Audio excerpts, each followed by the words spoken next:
tentar explicar um pouquinho de como funciona o modelo de perdão cristão, especialmente católico, dominante no Brasil, para o modelo de perdão judaico. O modelo de perdão judaico tem de dois tipos. Os pecados cometidos contra Deus, você pede perdão a Deus. Os pecados cometidos contra o irmão, contra o próximo, a ele. Mas tem dias específicos, como os senhores e as senhoras sabem bem melhor do que eu. Na tradição católica, os pecados são perdoados incessantemente, através do padre, independente do seu tamanho, e não precisam do perdão do irmão. Então, só para dar um exemplo trágico, se Hitler, de família católica, um pouquinho antes do seu fim, a 30 de abril de 45, tivesse procurado um padre, e tivesse dito: matei 6 milhões de judeus, 20 milhões de russos, matei uns 55 milhões de pessoas na Segunda Guerra, mas foi mal. Eu acho que foi terrível, eu estou arrependido. E o arrependimento fosse sincero, um padre fizesse sobre ele um sinal da cruz, e em 45 em latim, ego te absolvo, in nomine Patri, ele estaria tocando harpa com Madre Teresa no céu. Enquanto que no judaísmo, ele precisaria pedir perdão às pessoas que ofendeu também. Então, isso é uma diferença. O perdão católico é dado incessantemente, 70 vezes 7, que na tradição cabalística tem um significado específico, 490, segundo uma ordem do Novo Testamento. O que significa isso? A culpa entre protestantes que não têm a confissão e entre judeus que têm um dia de Yom Kippur, ela é maior do que entre católicos. Porque entre católicos eu posso pedir incessantemente perdão a Deus, e ele concede esse perdão incessantemente. Desde que exista aquela condição, que é um dos 7 pedidos do Pai Nosso, uma techuvá, um princípio judaico de volta, de retorno teológico à graça. Então, qual é a diferença? A culpa no judaísmo é um pouco mais complexa, porque há um perdão específico, mas há a noção de povo eleito. E a noção de povo eleito, ela é estranha ao catolicismo, porque já católico em grego quer dizer universal. O que significa isso na prática cultural, pegando Weber e pegando Viana Moog? Uma pessoa no Brasil acha que será perdoada incessantemente, basta o arrependimento. Então, quando eu digo, eu roubei, mas foi mal, eu não preciso atechuvar a volta, eu não preciso reparar o dano que eu fiz.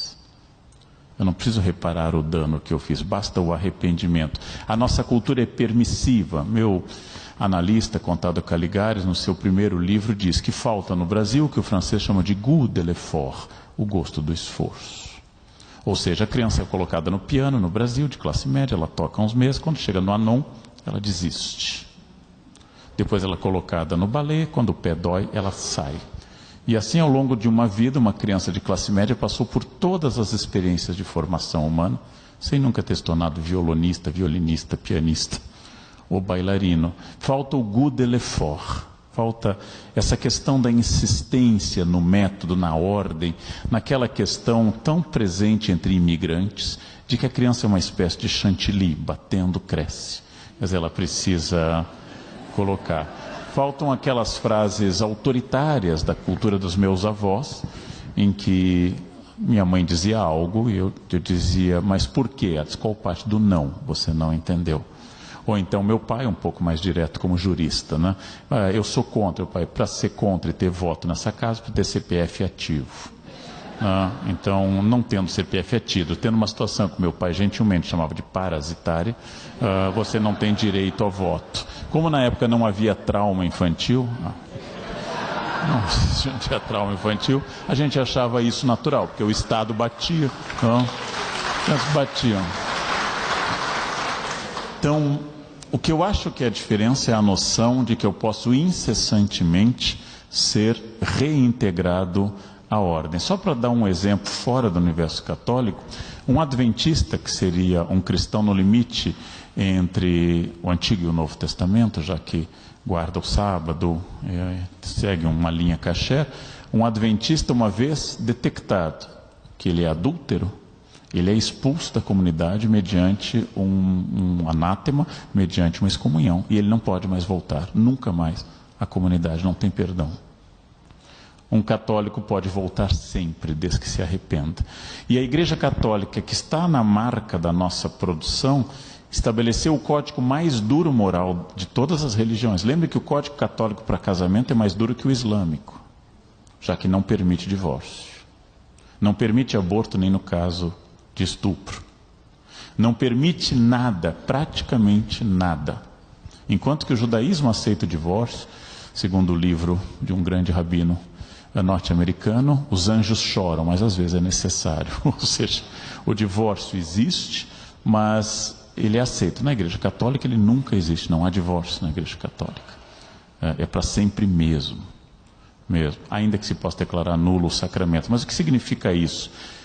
O padre tem um código duríssimo, mas na prática ele não é exercido. Se o padre dissesse ao dar a comunhão: aproxime-se quem não tiver vendido pílula anticoncepcional, pecado mortal na Igreja Católica.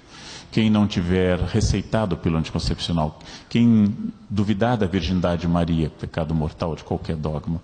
Quem duvidar do nascimento miraculoso de Jesus. Quem duvidar da infalibilidade do Papa. Quem tiver desejado a mulher do próximo, porque diz o Evangelho que quem pensou na mulher do próximo já cometeu adultério. O que elimina praticamente a humanidade.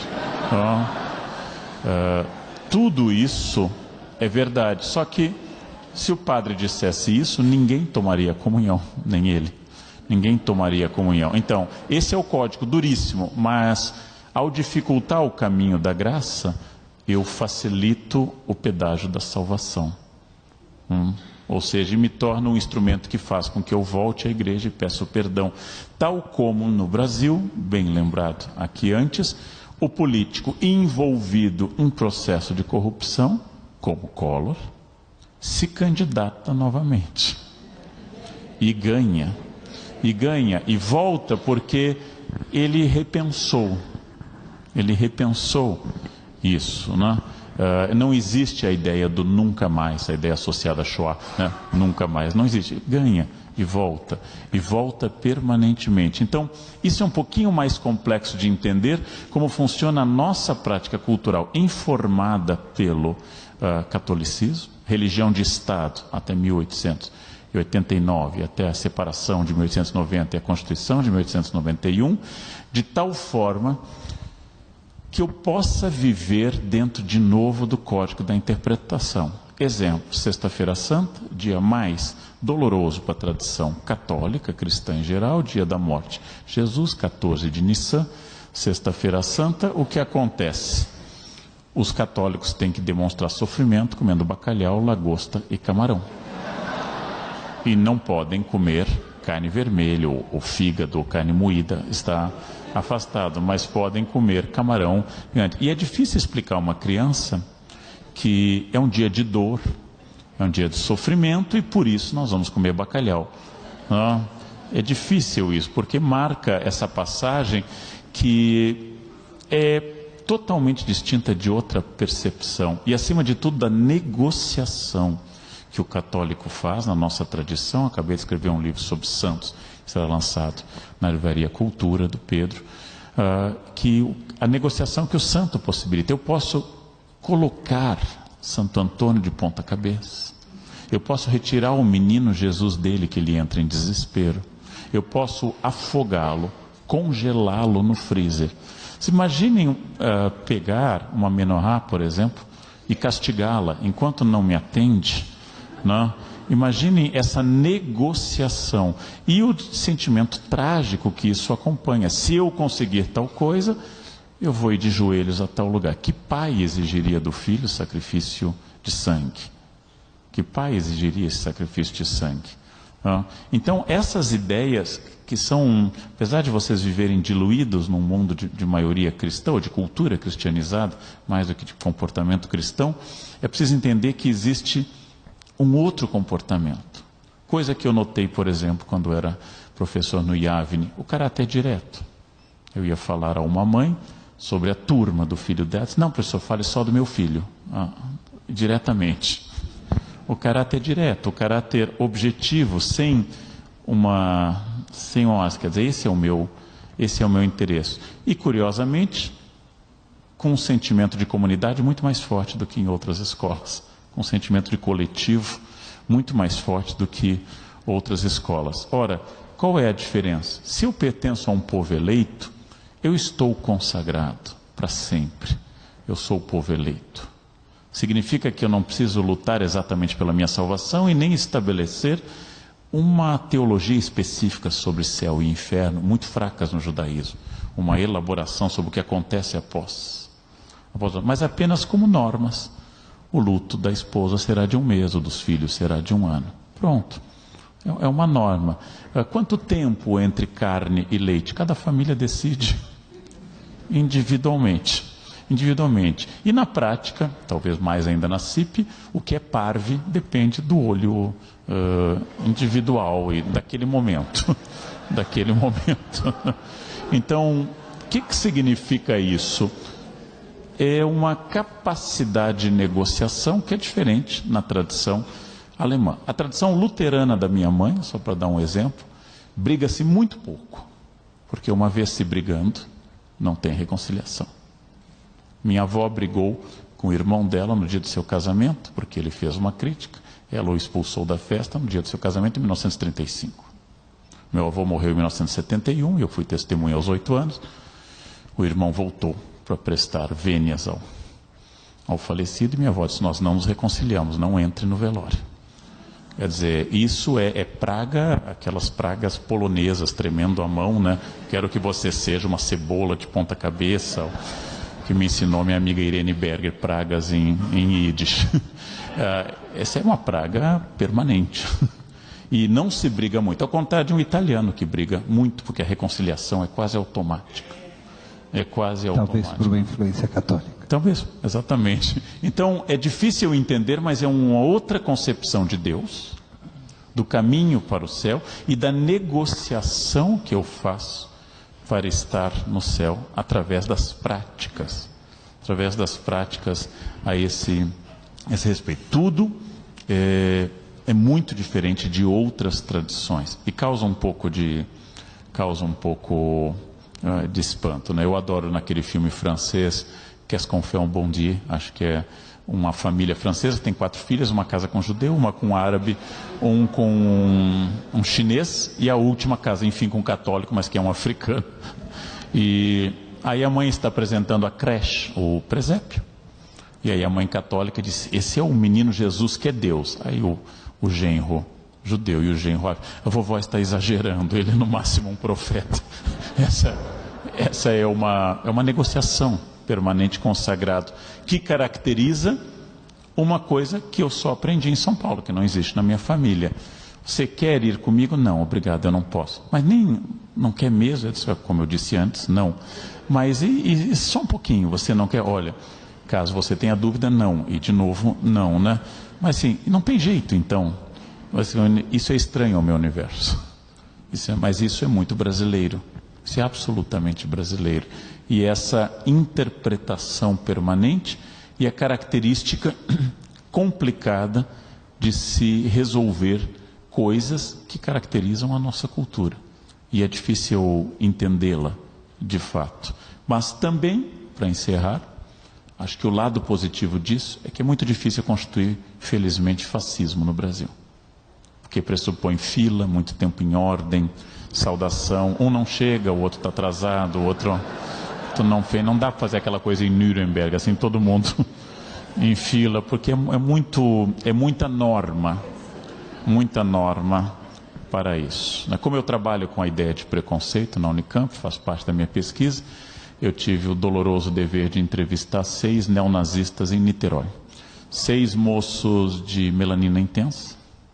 E eu tentei saber deles se eles sabiam vagamente o que era o nazismo, que, se implantado, seria inaugurado com a ida deles a um campo de extermínio. E descobri que não. O neonazismo deles era tão sincrético quanto toda a religião brasileira. E aí eu lembrei de uma apresentadora de televisão que disse, eu tornei isso um artigo, ela disse: eu sou tão católica que em outra encarnação devo ter sido freira. E eu pensei, o catolicismo considera a reencarnação heresia. O Papa Pio IX declarou reencarnação. Ela é tão católica, não tem a menor noção do que seja o princípio da reencarnação, da metempsicose, comum a muitas religiões, menos ao catolicismo. comum a muitos cristianismos, inclusive. Mas é curioso, essa nossa capacidade de adaptar permanentemente as coisas e adaptá-las a um perdão permanente também, que é o nosso lado bom e é o nosso lado terrível. Também a dificuldade de construir civilização sem normas, e o futuro, já que nós tocamos nisso, estaria na coerção, na norma clara e no consenso dado pela educação, ou seja, campanhas educadoras de trânsito ao lado de radares e multas. E a junção das duas coisas tendem a mudar as pessoas a médio e longo prazo. Educação e coerção e consenso. Quer dizer, radares e campanhas, muita educação e muitos policiais. Como se fez em Brasília para ensinar a não passar na faixa de segurança, e hoje Brasília é a única cidade do Brasil onde a faixa de segurança tem significado real. Aqui em São Paulo, se você fizer assim, vai para o IML com o nessa posição. Nessa, e não vai fechar a gaveta, vão ter que quebrar. Né? Essa é uma diferença.